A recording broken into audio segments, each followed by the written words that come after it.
I also realise అండి, నేను book చేసుకుంటే లాస్ట్ రోలో దొరికింది, బట్ యా 5.9 చూపించింది. I don't know. Yeah I can understand మా వాళ్ళ ఎమోషన్ ఇదంతా కూడా. అంటే I'm used to this kind of situations. అంటే చాలా కాంపిటీషన్స్లో మీ అందరికీ కూడా తెలుసు, చాలా కాంపిటీషన్స్లో సినిమాని రిలీజ్ చేశాను. చేసినప్పుడు ఏంటంటే జనరల్లీ ఇదివరకు ఏంటంటే ఈ సోషల్ మీడియా కానీ ఇది కానీ లేనప్పుడు, అంటే ఎప్పుడైతే ఓన్లీ మన సంప్రదాయ media and websites and channels ఇవన్నీ ఉంటాయో, అట్లీస్ట్ మాకు ఒక డిస్కషన్కో లేదంటే అది కాదు అన్న ఇది అని చెప్పుకోవడానికి ఒకటి ఉండేది. ఇప్పుడు ఆ ఛాన్స్ కూడా లేదు మాకు. బట్ అది కూడా ఓకే.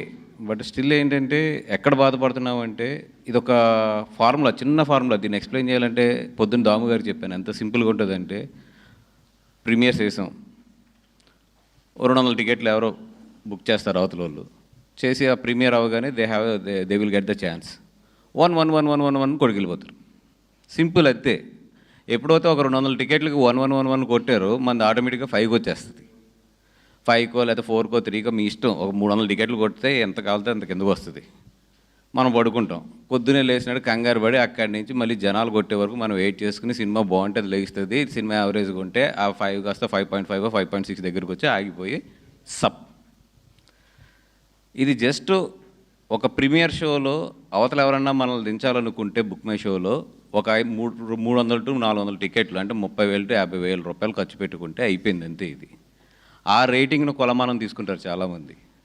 కొన్ని ఓకే రివ్యూర్స్ రాశారు, వాళ్ళకి నచ్చచ్చు నచ్చకపోవచ్చు, ఒక విశ్లేషణ ఉంటుంది. కొంతమంది సీనియర్స్ రివ్యూర్స్ రాస్తే ఒక విశ్లేషణ ఉంటుంది. కొన్నిసార్లు రైట్ సైడ్ ఉండొచ్చు, కొన్ని సైడ్ రాంగ్ సైడ్ ఉండొచ్చు, ఏదైనా పర్లేదు, అది ఓకే, దట్స్ ఓకే. ఎందుకంటే వాళ్ళకి ఒక పాయింట్ ఆఫ్ వ్యూ ఉంటుంది. ఇది అసలు ఏ ఉండదు, వెళ్ళి టపటపడపడ కొట్టుకెళ్తే అది వెళ్ళిపోతుంది అది కిందకి. అది దాంట్లో ఎవరు కొడతారు ఏంటి అన్నీ తెలుసు మాకు.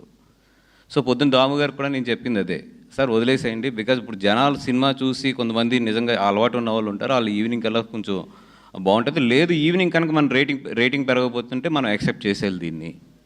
సో వదిలేసేయండి ఈవినింగ్ వరకు అన్నాం. ఇప్పుడు బాగుంది, 7.5 7.6కి వస్తుంది. మేబీ బాగుంటే రేపు పొద్దున్న 8కి వెళ్తుంది, 8.5కి వెళ్తుంది, 9 కూడా వెళ్ళొచ్చు. దయించి ఈ ఏదైతే టెక్నికల్గా అసలు వాల్యూ లేని ఒక రేటింగ్ ఉందో ఆ రేటింగ్ మొన్న లాస్ట్ టైం కూడా నేను మాట్లాడాను.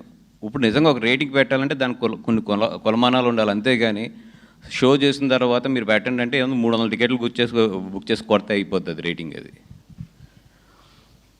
సో బట్ 300 టికెట్లు అవతల కొడితే మళ్ళీ 300 జెన్యూన్ పీపుల్ యువతలు కొట్టాలి దాన్ని మళ్ళీ పెంచాలంటే మాకు. అంటే అలాగా ఒక కొలమానం లేని రేటింగ్ గురించి ఎక్కువ కొట్టుకోవద్దని పొద్దున్న చెప్పడం జరిగింది. అది కాకుండా నిజంగా ఒకటే సింపుల్, నేను ఎప్పుడు అనుకునేది ఏంటంటే, ఒక సినిమా బాగోలేదంటే మీకు అందరికీ తెలిసిందే ఫస్ట్ షోకి పడిపోతుంది. ఈ రోజులు ఉన్న రోజుల్లో అది ఇంత కాంపిటీషన్లు ఇన్ని సినిమాల్లో ఫస్ట్ షోకి పడిపోతుంది. ఒకసారి అది ఏమో ఇప్పుడు బుక్ మై షోది ఇప్పుడు నేను ఇందాక 2 o'clockకి పెంచిన షోస్ తప్పితే 2కో 3కో కొన్ని షోస్ పెంచాం, నైట్ షోస్. అవి తప్పితే ప్రజెంట్ అంటే ఇప్పుడు 4:40 5 o'clockకి ఇంచుమించి 2.35 మీద పర్ అవర్ వెళ్తుంది. అంటే సినిమా బాగోకపోతే మీ అందరికీ తెలుసు అసలు 2.35 మీద పర్ అవర్ అనేది highly impossible. And second thing చూస్తే టోటల్ మొత్తం ఎక్కడా కూడా ఆరెంజ్. అంటే ఇన్ని షోల మీద మీకు అందరికీ కూడా తెలుసు, నా దగ్గర అంత డబ్బు అయితే లేదు నిజంగా టికెట్లకి. ఓకే పోనీ ఈరోజు ఓకే, ఈరోజు అంటే ఓకేనంటే ఫస్ట్ డే హాలిడే అంటారు. ఒకటే ఏంటంటే ఎంత ఇది ఉన్నా రేపుది బుకింగ్ ఉండదు.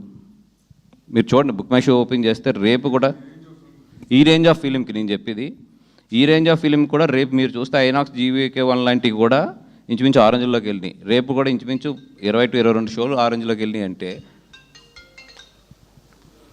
అటు వైజాగ్ ఇవన్నీ కలుపుకుంటే అంటే దట్ మీన్స్ నేనేదో అద్భుతం జరిగిపోయింది అది ఇది అని చెప్పట్లా, డీసెంట్గా వెళ్తుంది. ఈ డీసెంట్గా గుడ్గా వెళ్ళే సినిమాని ఇటు దోస్తే ఇటు వెళ్తుంది, అటు దోస్తే అటు వెళ్తుంది. ఓపెన్గా చెప్తాను, అంటే కొన్ని స్ట్రాంగ్ ఉంటాయి, అది అసలు దాన్ని ఏం చేయలేం. ఇది మంచి సినిమాని ఇటు దోస్తే ఇటు పడుతుంది, అటు దోస్తే అటు పడుతుంది. సోషల్ మీడియాలో ఏంటంటే ఇటు దోయడం అటు దోయడం. ఇప్పుడున్న ప్రజెంట్లో ఒక ఆర్గానిక్ కాకుండా ఒక ప్లానింగ్, ఒక చిన్న టెక్నికల్ దీంట్లో మార్చచ్చు దాన్ని. అది పాజిటివ్ సైడ్ ఎంత మారుస్తామో నెగిటివ్ సైడ్లు కూడా అంతే తయారైంది. అదే మా బాధ ఈరోజు ప్రెస్ మీట్ అంతా కూడా.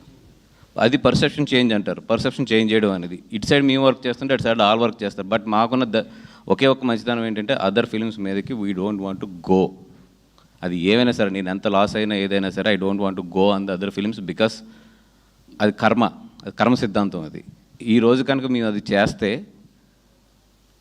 ఎప్పుడు ఎలా తగులుతుందో మాకు తెలియదు. ఇప్పుడు మాకు హ్యాపీ, ఇప్పుడు వస్తున్న కలెక్షన్స్ కానీ ఇప్పుడు వెళ్తున్న దానికి కూడా మాకు హ్యాపీ. ఇంకా మేము దానికన్నా కూడా ఎక్కువ ఆలోచించదలుచుకోలేదు. Okay, whatever they do, అదేంటంటే కెరియర్స్ ఎఫెక్ట్. ఇప్పుడు డైరెక్టర్ గారికి కానీ వీళ్ళందరికీ కూడా కొన్ని కెరియర్స్ ఎఫెక్ట్ అవుతాయి, దట్స్ ఓకే.